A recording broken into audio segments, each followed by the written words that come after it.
اگر تم اللہ کے وقار کا خیال رکھنا چاہتے ہو، اس کی عزت اور اس کا احترام کرنا چاہتے ہو، اس کی حیا کرنا چاہتے ہو، اس کا لحاظ کرنا چاہتے ہو کہ دن رات کی گھڑیوں میں اللہ رب العزت کی اطاعت کرتے رہو، اس کی نافرمانی سے بچتے رہو۔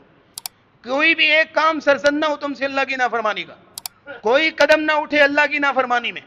کوئی آنکھ نہ اٹھے اللہ کی نافرمانی میں، کوئی ہاتھ نہ بڑھے اللہ کی نافرمانی میں۔ آپ مالکم لا ترجون للہ وقارا، تم اللہ رب العزت کے وقار کا خیال کیوں نہیں رکھتے؟ اگر یہ آیت تمہیں جھنجھوڑتی ہے،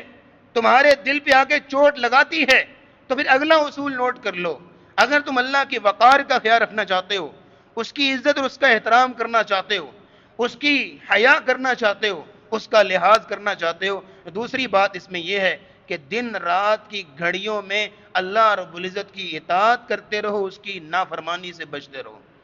کوئی بھی ایک کام سرزد نہ ہو تم سے اللہ کی نافرمانی کا، کوئی قدم نہ اٹھے اللہ کی نافرمانی میں، کوئی آنکھ نہ اٹھے اللہ کی نافرمانی میں، کوئی ہاتھ نہ بڑھے اللہ کی نافرمانی میں۔ جیسے ایک شاعر نے کتنی خوبصورت بات کہی، اس نے کہا تعصی الالہ وانت تظہر حبہ ھذا محال فی القیاس بعید۔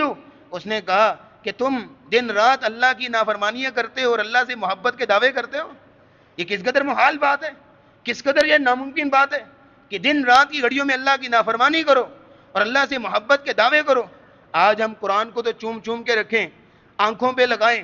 سینے سے لگائیں، اور جو ہے وہ بڑی احتیاط سے اس کو لپیٹ کے احترام سے اوپر رکھیں، اس کی طرف کمر کرنے کو قرآن کی توہین اور بے ادبی اور گستاخی شمار کریں،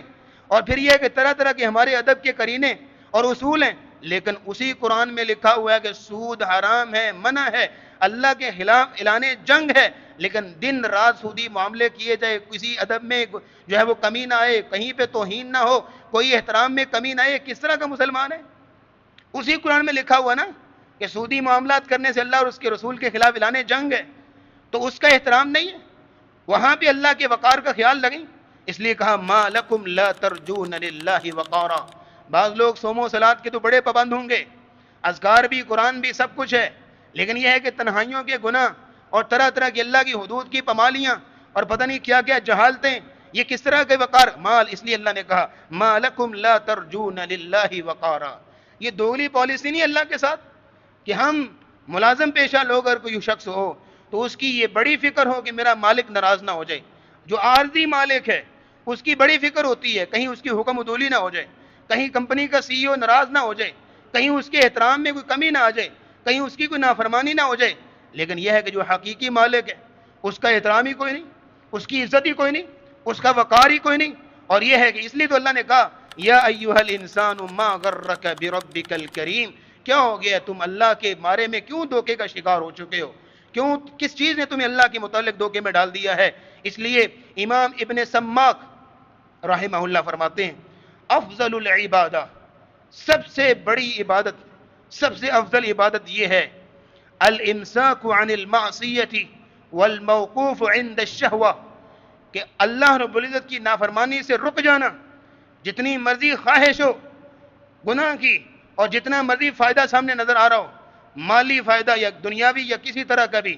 اپنے آپ کو وہاں روک لینا، والموقوف عند الشہوہ، اپنے آپ کو وہاں پہ دبا لینا، دبوچ لینا، یہ سب سے بڑی عبادت ہے۔ اور اسی لیے نبی کریم صلی اللہ تعالی علیہ وسلم نے ابو ہریرہ رضی اللہ تعالیٰ عنہ کو سکھایا تھا اتق المحارم تکن اعبد الناس، کہ تم اللہ رب العزت کی منع کردہ چیزوں کو چھوڑ دو، تم دنیا میں سب سے بڑے عبادت گزار بن جاؤ گے۔ مرثد بن ابی مرثد الغنوی کا قصہ تو آپ نے سنا ہوا نا، اسلام لانے سے پہلے عناق نامی عورت کے ساتھ کچھ تعلقات تھے۔ جب اسلام لے کے آئے اور انہوں نے اپنی زندگی کا مشن یہ بنا لیا کہ مکے سے مظلوم مسلمانوں کو نکال کے مدینے لے جاتے تھے، جو مسلمان تھے مکے میں رہ کے ہجرت نہیں کر پا رہے تھے اور مکے والے ان پر ظلم کرتے تھے، ان کو نکالتے، اپنے کندھوں پہ اٹھاتے، جو معذور ہیں، ضعیف ہیں، اور مدینے جا کے ان کو جو ہے رسول اللہ صلی اللہ علیہ وسلم کی خدمت میں جا کے چھوڑتے۔ یہ انہوں نے زندگی کا مشن بنا لیا۔ ایک رات جو ہے وہ ایک شخص کو لے کے جا رہے تھے کہ پتہ چل گیا، اور ایک دیوار کے پیچھے چھپ کے عناق نے دیکھ لیا، کہا مرثد کیسے، کدھر آئے ہو، آ جاؤ۔ کہا اب میں اسلام لا چکا ہوں، اب میرا تیری طرف دیکھنا بھی میرے ایمان کی توہین اور گستاخی ہے۔ اس لیے کہ اللہ رب العزت کا احترام، اس کا وقار، اس کی عزت کا پاس رکھنا، یہ صحابہ اکرام رضوان اللہ علیہم اجمعین نے ہمیں سکھایا تھا، اور ہمیں یہ چیز صحابہ سے ہی تعلیم دی گئی۔ اس لیے کہا گیا ما لکم لا ترجون للہ وقارا، تم اللہ کی وقار اور اس کی عزت کا خیال کیوں نہیں رکھتے؟ بنی اسرائیل پر، یہودیوں پر قرآن میں اللہ نے لعنت کیوں بھیجی؟ اس کی ایک ہی وجہ تھی، ذالک بما عصوا وکانوا یعتدون، جان بوجھ کے اللہ کی نافرمانیاں کرتے تھے، جان بوجھ کے اللہ کی نافرمانیاں، پتہ ہے یہاں پہ اللہ کا حکم یہ ہے، پتہ ہے اللہ کی حد یہ ہے، پتہ ہے اللہ رب العزت کا فرمان یہ ہے، اس کے باوجود کوئی پاس نہیں ہے، اس کے باوجود کوئی فکر نہیں ہے، دل میں کوئی ڈر نہیں ہے، ہاتھ نہیں کامتے، دل نہیں کامتا، جسم نہیں کام۔